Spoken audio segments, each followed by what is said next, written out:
Welcome back, students. So today we are going to study the process, the very important metabolic process, that is the glycolysis. So glycolysis is the breakdown of glucose into pyruvate generating ATP and NADH. So how we can define the glycolysis? Glycolysis is the breakdown of glucose into pyruvate generating ATP and NADH. It occurs in the cytoplasm and is essential in nearly all organisms functioning in both aerobic and anaerobic conditions. Glycolysis is the first step in the breakdown of glucose to extract energy for cellular metabolism. It is an ancient metabolic pathway present in almost all living organisms, which likely evolved very early in the history of life. The word glycolysis word come from the Greek word glykos meaning sweet and lysis meaning breakdown. So ultimately here we can understand the glycolysis is a metabolic pathway in which the glucose, we know that glucose is a source of energy. The glucose gets breakdown into pyruvate. So it is breakdown into pyruvate and it generate the glucose generate ATP and NADH through the process of glycolysis. So this is about the definition of the glycolysis.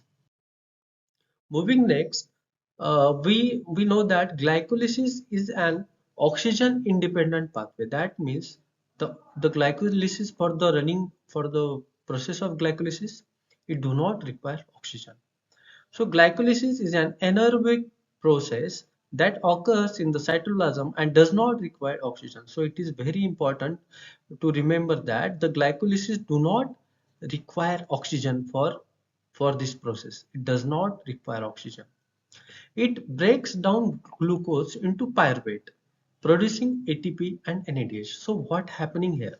So here is the glucose is breaking down to form the pyruvate and that ultimately produce from that reaction ATP and NADH.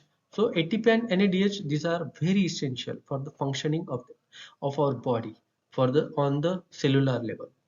Even in the absence of oxygen, suppose there is a lack of oxygen, glycolysis can continue by regenerating NAD plus through fermentation.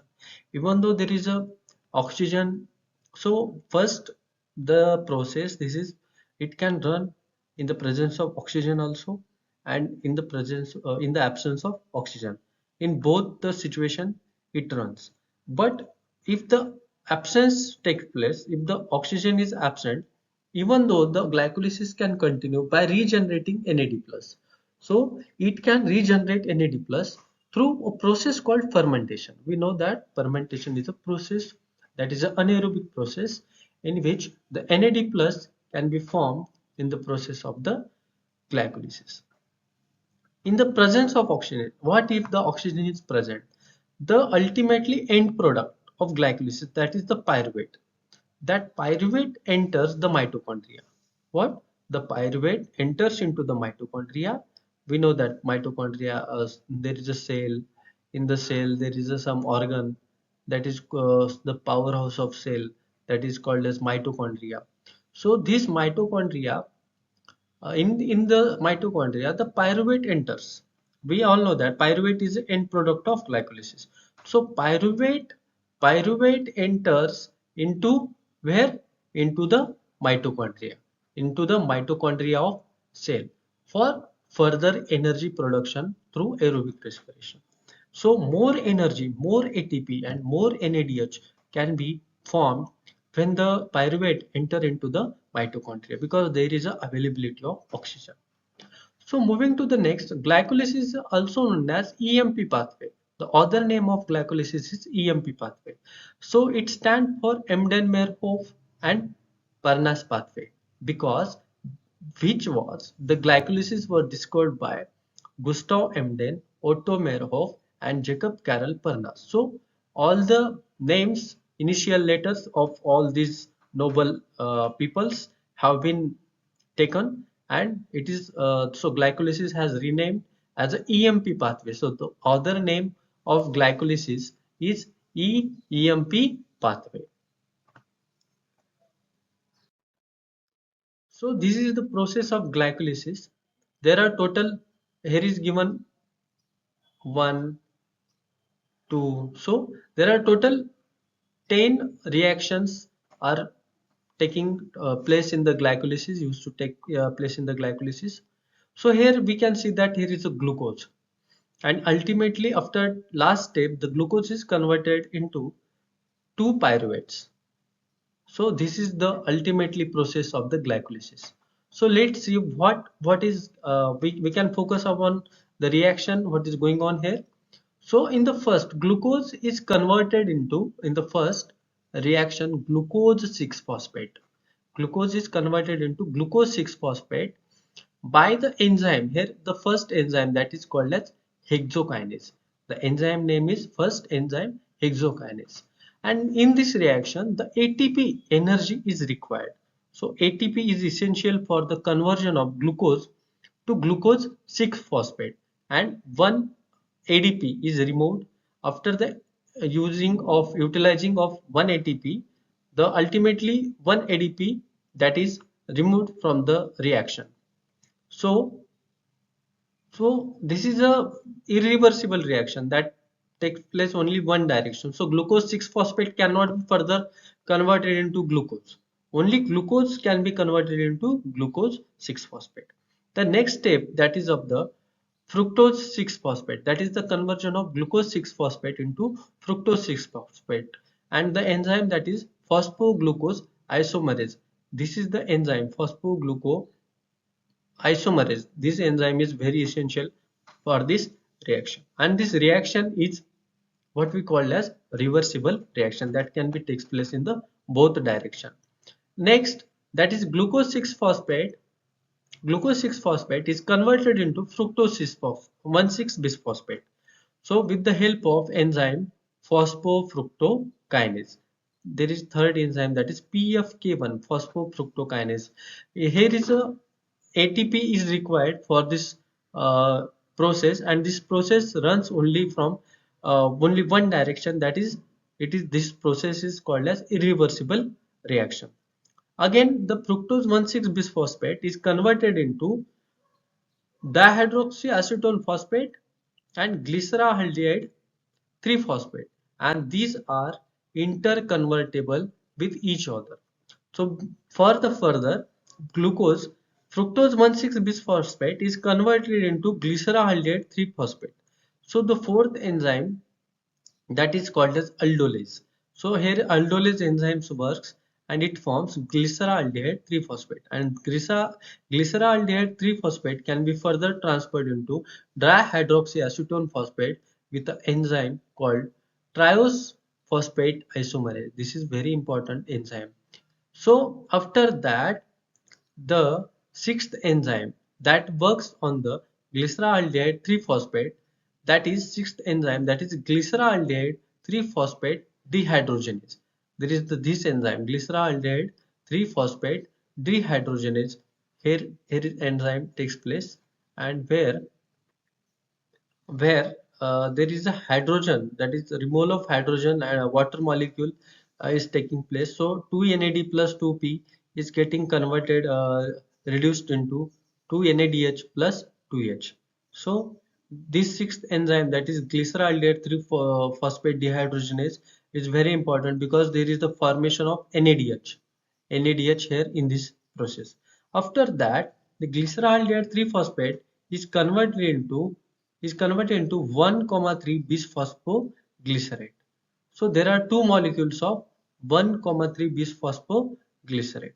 Then 1,3 bisphosphoglycerate is converted into 3-phosphoglycerate, two molecules of 3-phosphoglycerate with the enzyme called phosphoglycerate kinase. This is the enzyme phosphoglycerate kinase, seventh enzyme.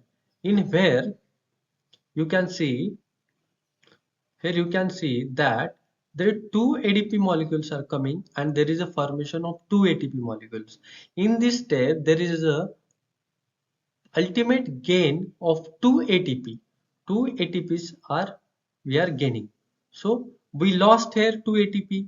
there is one ATP is lost here because ATP is converted into ADP, so we lost one ATP, and here also one ATP is converted into ADP. So total two ATPs are required for this process. Two ATP were required for this first process, and in the seventh step we gain 2. So ultimately 2 and 2, so it get 0, ultimately no gain and no loss. So there is a equal of no gain of ATP. So by the process of after this process,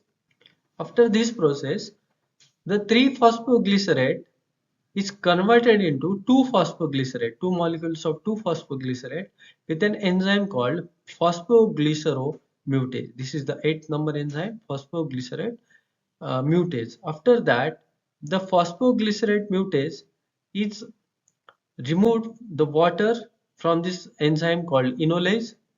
This is the 9th enzyme, and it forms, there is a removal of water, and it forms phosphoenol pyruvate. This is the phosphoenol pyruvate.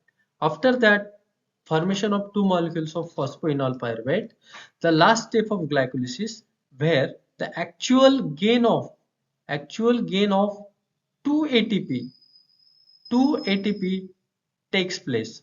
That is, a 2 ADP is converted into 2 ATP. So there is a how many gains of ATP? 2 ATP are gained from the process of glycolysis. 2 ATP molecules can be gained. Again, we can here see that 2 NADH. So this is the process where 2 NADH 2 NADH can be gained. And next, in the last step, we can see here 2 pyruvate. The ultimate gain of glycolysis is the formation of pyruvate. So this is the process called the formation of pyruvate by the breakdown of glucose. I hope you have understood well. So this is the enzyme which is very essential for the last step, that is pyruvate kinase. So it produces two ATPs, the final products of the glycolysis. So what we have gained from the products from this process, that is 2 ATP, 2 NADH, and finally 2 pyruvate molecules have been gained. So moving to the next. So So for the regulation of glycolysis, there are three very important enzymes. That is, first is hexokinase. If this enzyme is inhibited by its product, if glucose 6 phosphate is present in very high, then it blocks the process of glycolysis. So another is a phosphofructokinase. It is very important main regulatory enzyme, and if there is a sufficient amount of ATP and citrate is there, so that signal cell has a sufficient energy and does not need to metabolize more glucose. So the process, the glycolysis, the glucose cannot be further what we call divided into further steps to form pyruvate. So it is, the process can be halted, can be stopped, because the cell already has a huge amount of ATP or citrate. So again, PFK phosphofructokinase is activated by EMP. So if there is a high amount of adenosine monophosphate, ADP adenosine diphosphate, and fructose 2,6 bisphosphate, that means there is a very low energy level in the cell, so there is need to generate more ATP, so more ATP are required. So this is very important enzyme. The last enzyme, that is the pyruvate kinase, it is very important. This enzyme can be inhibited by ATP and alanine. Suppose if there is a huge amount of ATP and a large amount of alanine is present in the cytoplasm, that means there is a high amount of energy in the cell. So it is the enzyme inhibit the process of glycolysis. So the pyruvate kinase can be activated by fructose 1,6 bisphosphate. If there is a high level of fructose 1,6 phosphate, 6 bisphosphate, then the process proceeds further. A product of PFK1 reaction, that is phosphofructokinase, the product, ensuring that the final step of glycolysis is coordinated with the earlier step. That will ensure the final step of glycolysis is coordinated, that is bounded with the earlier steps. So this is about the regulation of glycolysis. The next point is energy yield of glycolysis. So how much of energy can be we can get from the process of glycolysis? The net energy yield from glycolysis is 2 molecules of ATP. I have already told you that 2 molecules of ATP have been formed in the process of glycolysis, and 2 molecules of NADH, and 2 molecules of NADH molecules are formed per molecule of glucose. Suppose there is a 1 molecule of glucose. From the 1 molecule of glucose, there is a breakdown of glucose to form ultimately in the last step 2 molecules of pyruvate, and it yields 2 ATPs and 2 NADH per 1 molecule of glucose. The ATP yield from the NADH depend on whether the cell is undergoing aerobic and or anaerobic reaction. So from the NADH, we know that ATP is formed, but again NADH was also formed. So from the NADH, it depends upon how much energy we can get. Under aerobic condition, NADH can be shuttled into mitochondria. So NADH enter into the mitochondria and contribute ATP production through oxidative phosphorylation. Here it can form energy and it yield 2.5 ATP per NADH. So per NADH molecule, 2.5 ATP is generated. Thus, a total ATP from the glycolysis under aerobic condition can be as high as 7 ATP. That is for the aerobic condition if there is oxygen is present. 2 ATP from glycolysis, as we know that 2 ATP from 2 molecule of ATP from glycolysis, and 5 ATP from NADH. That means 2.5 ATP for 1 NADH, for 2 NADH 5 ATP. So total 7 ATP can be yielded. However, under an anaerobic condition, suppose there is an anaerobic condition, that is there is an oxygen deficient condition. So NADH is used to regenerate. So NADH is essential to regenerate NAD plus through fermentation, and no additional ATP is produced beyond the 2 ATP from glycolysis. If this process runs into the oxygen deficient environment, so there is a no much ATP can be formed. Only 2 ATPs, ultimate 2 ATP can be formed from the glycolysis if the cell enter into the anaerobic pathway. But in the aerobic condition, it can form up to 7 ATP per oxygen molecule. So ultimately, this is the process of glycolysis. Thank you.